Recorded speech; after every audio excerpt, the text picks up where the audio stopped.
Olá a todos! Bem, hoje vamos mergulhar num tema super importante da matemática do nono ano. Os intervalos de números reais. Eu sei, o nome até pode assustar um bocadinho, mas acreditem, no final disto vão ver que é muito mais simples do que parece. É uma ferramenta que nos vai ser mesmo útil para resolver uma série de problemas. Estão prontos? Vamos a isso!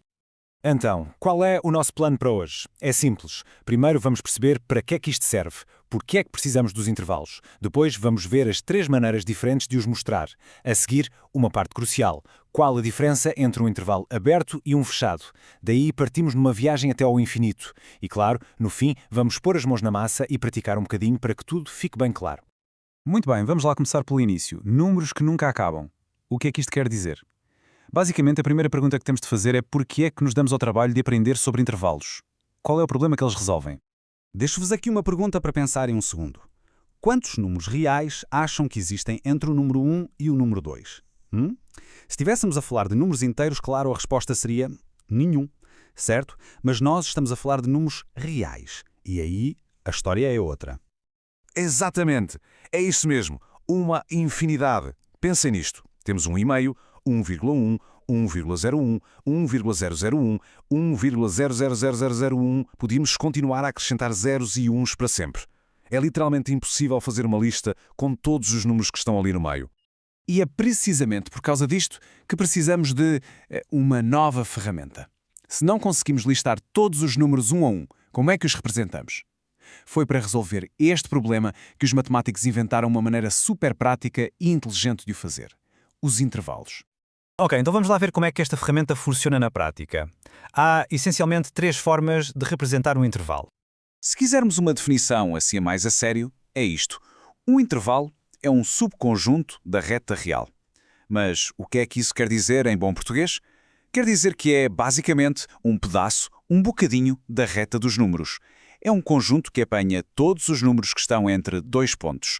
E a esses pontos, de início e de fim, chamamos extremos. Simples, não é?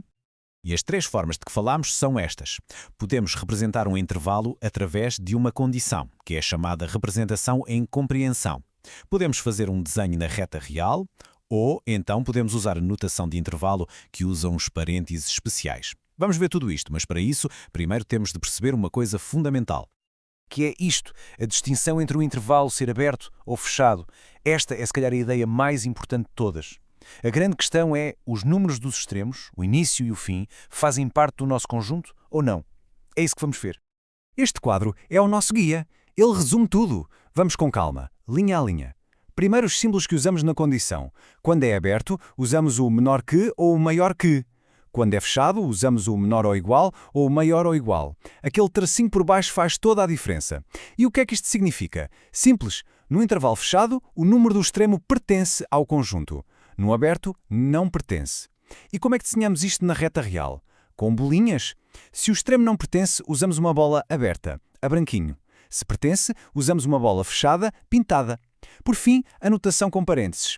Para o aberto, usamos parênteses retos virados para fora. Para o fechado, o parênteses reto vira-se para dentro, como se estivesse a abraçar o número.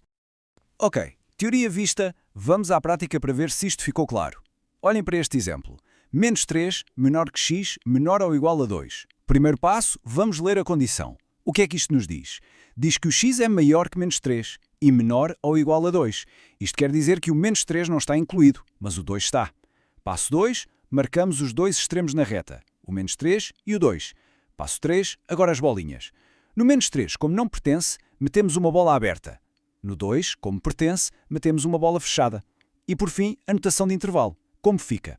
Fica aberto no menos 3, por isso o parênteses vira para fora, e fica fechado no 2, com o parênteses virado para dentro. Muito bem. Até agora, todos os nossos intervalos tinham um início e um fim, certo? Eram pedaços bem definidos da reta. Mas e se o intervalo não tiver fim? Ou não tiver início? É aí que a nossa viagem nos leva, rumo ao infinito. Para estes casos, usamos estes 2 símbolos. O mais infinito, que representa todos os números a crescer para sempre para a direita, e o menos infinito para a esquerda. Mas atenção a isto que é muito importante. O infinito não é um número. Não podemos dizer cheguei ao infinito. É uma ideia, um conceito que nos diz que algo continua sem parar. E porque o infinito não é um número que possamos alcançar, chegamos a esta regra de ouro. O lado do intervalo onde está o símbolo de infinito é sempre, mas sempre, aberto. Pensem nisto. Não podemos incluir uma coisa que não tem fim. Por isso, nunca, em hipótese alguma, se fecham parênteses do lado do infinito. Fica a dica. Olhem para este exemplo que mostra exatamente isso. A condição é x maior ou igual a menos 2. Ou seja, x é maior ou igual a menos 2. Então, o nosso ponto de partida é o menos 2. E como é maior ou igual, o menos 2 pertence. O intervalo começa no menos 2 e segue para sempre para a direita, em direção ao mais infinito. E como fica a representação? Fica fechado no menos 2, porque ele pertence, e aberto no mais infinito. Sempre. Ok, já vimos a teoria, já vimos as regras, acho que está na hora de pôr isto em prática, não acham? A melhor forma de aprender matemática é mesmo a fazer exercícios, por isso, vamos lá praticar juntos. Vamos ao primeiro desafio. A condição é menos 1 menor ou igual a x menor que 0. Vamos pensar passo a passo. O x é maior ou igual a menos 1, o que quer dizer que o menos 1 está incluído, portanto, bola fechada no menos 1. E o x é menor que 0, ou seja, o 0 não está incluído, portanto, bola aberta no 0. E a notação: fechado no menos 1, aberto no 0. Fica menos 1, 0. Exatamente.